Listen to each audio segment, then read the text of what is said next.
Mbola miaravantsika rehetra indray amin'izao andro faharoa izao a manjoy manaraka izao fandaharana izao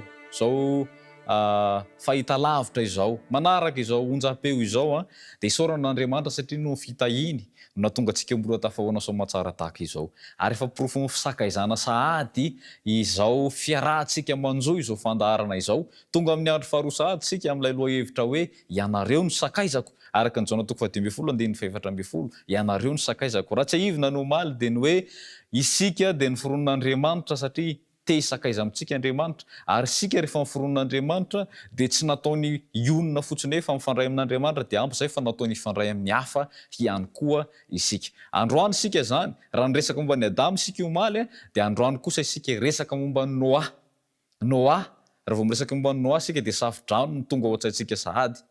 Resaka momba ny Noa zany hoe Noa sakaizan'Andriamanitra zay no resantsika indray amin'ity lohahevitra faharoa ity. Ianareo no sakaizako. Jaona 2:24 manasa anao indray hiaraka iombom-bavaka amiko amin'izao fiandohany izao fandaharana izao. Vavaka isika tomponay tsara sy masindrindra any an-danitro hendreny hafalianay satria mbola afaka indray izahay hanohy ny fianarana mahakasika ny hoe ianareo no sakaizako.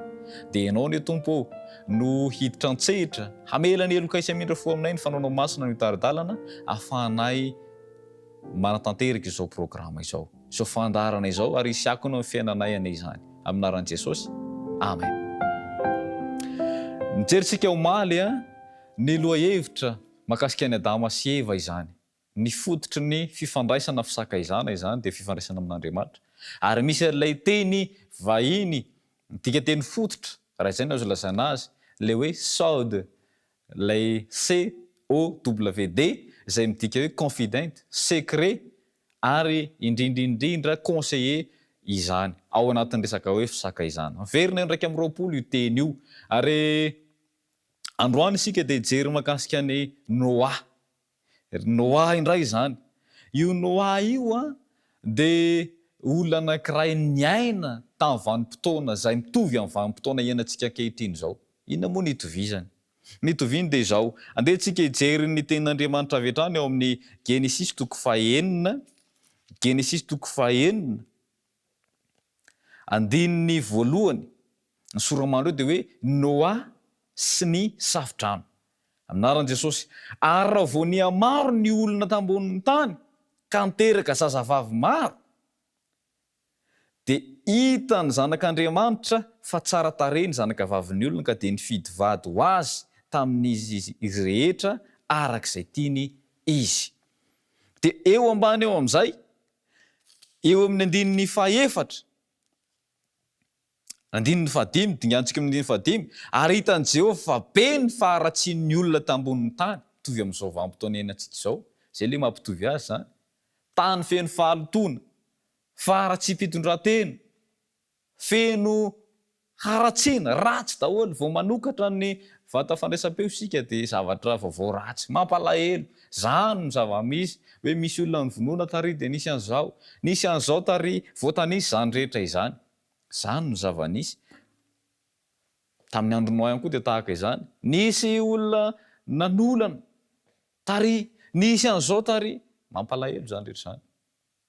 Fahotana efa tafapaka amin'ny lanitra ny fahotana izay nisy ary toy izany ihany koa amin'izao andro iainantsika izao. Feno faharatsiana ity tany ity.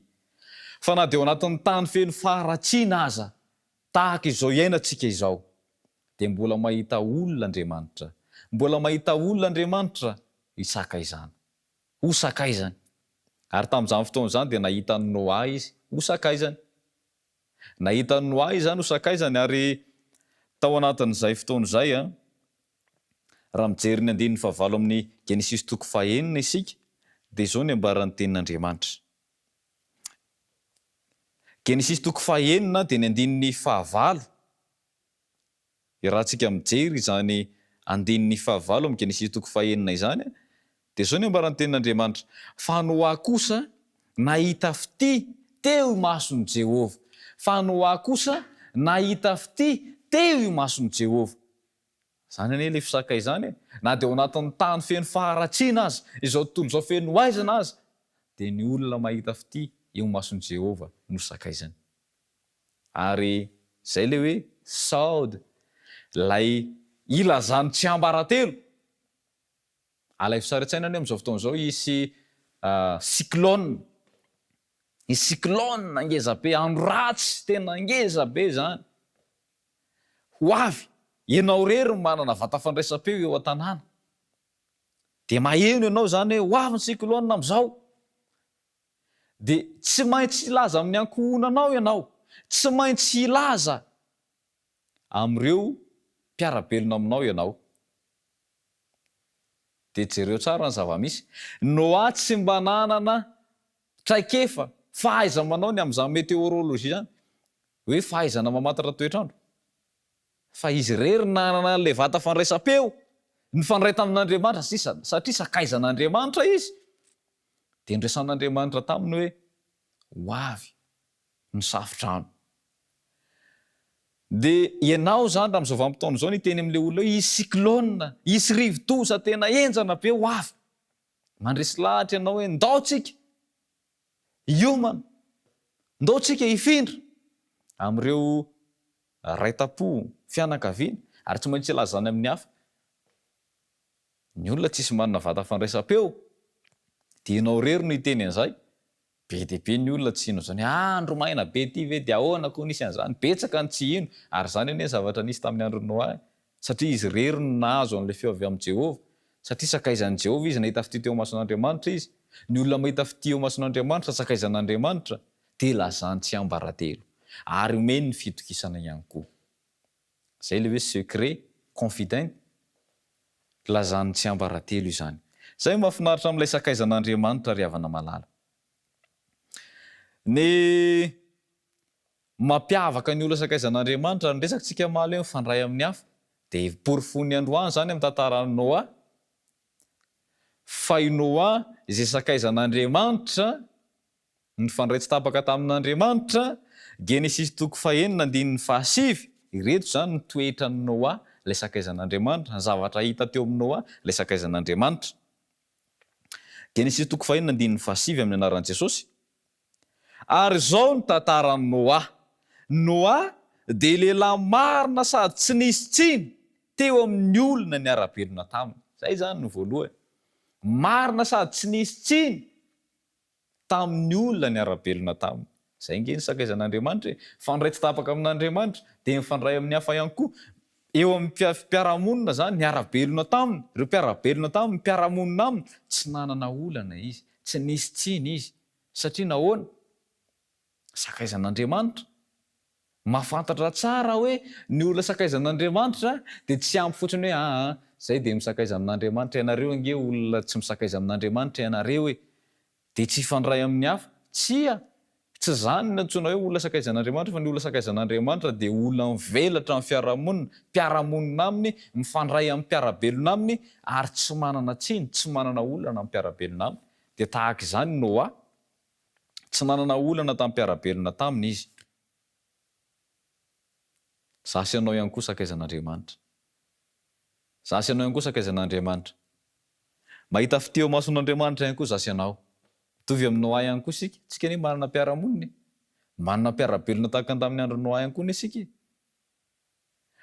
De tokony hifandray amin'ireo olona ihany koa isika, ary tsy hanana olana, tsy hanana tsiny amin'ireo mpiarabelona ireo ihany koa isika. Mianara eo amin'ny Kristy fa tsy vitantsika izany. Ary ny toetra ny Noa faharoa de izao. Eo amin'ny 7:12 amin'ny Genesis 9:1, lazain'Andriamanitra ny tsy ambaratelo izy, de hoy Andriamanitra tamin'ny Noa, ny farany nofo rehetra efa mieto anatrehako, satria efa eni-doza ny tany noho ny amin'ny olona, ka indro efa handringana azy mba amin'ny tany aho. Ny 7:10, ary indro izao efa tonga ny safidrano ambonin'ny tany handringana ny nofo rehetra izay manam-pofinaina ambanin'ny lanitra. Zany ny zava-misy zany. Ho ringanina ny tany, fa ny olona izay mahita fity eo mason'Andriamanitra, ny olona izay tsy manana olana amin'ny mpiarabelona aminy, de anehoan'Andriamanitra fitiavana manokana, anehoan'Andriamanitra ilay hoe saody, secret, confident, tsy ambaratelo, fahatokisana. De ho zany zasy ianao. Fandray tsy tapaka amin'Andriamanitra, ifandray amin'ny mpiaramonina, ary olazain'Andriamanitra antsika ny fomba atao mba tonga antsika ho avitra. Fomba atao atonga anao sy ny ankohonanao ho voavonjy. Atonga anao sy ny mpiara-belona aminao ho voavonjy. Aoka ifandraitsy tapaka amin'Andriamanitra isika. Hanaraka ny teny isika dia hita fiteo mason'Andriamanitra. Raha fitina zany fizarana androany dia izao hoe Andriamanitra dia mifandray amin'ny olona izay manaraka ny sitrapony, mitandrina ny teniny ary indrindra ireo izay mifandray amin'ny fiarahamonina. Tena tian'Andriamanitra ny olona mahay mifandray amin'ny fiarahamonina. Mahay mifandray amin'ny mpiara-belona aminy tahaka ny Noa ary mbo toy izany ny izasy ianao. Anana fifandraisana amin'ny fiarahamonina. Amin'ny teny vahiny dia hoe sociable, azo iarahamonina. Dia mba izany anie izasy ianao eo anivon'ny fiainantsika andavanandro. Ndeha hivavaka indray isika hamaranantsika izao andro faharoa izao. Jehovah tomponay io, misaotra anao izahay satria afaka indray nianatra ny tantaran'i Noa. Noa izay nanana fifandraisana manokana taminao, ary Noa izay na dia tao anatin'ny tany feno faharatsiana aza dia nahita fity taminao satria nifandray tamin'ny mpiara-belona aminy ary tsy nanana tsiny tamin'ireo mpiara-belona aminy. Ataovy aminay izany Jesosy mba hanana fifandraisana amin'ny mpiara-belona aminay izahay.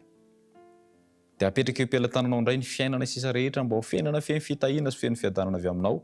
Io reto mpiaino sy mpanaraka izao fandaharana izao.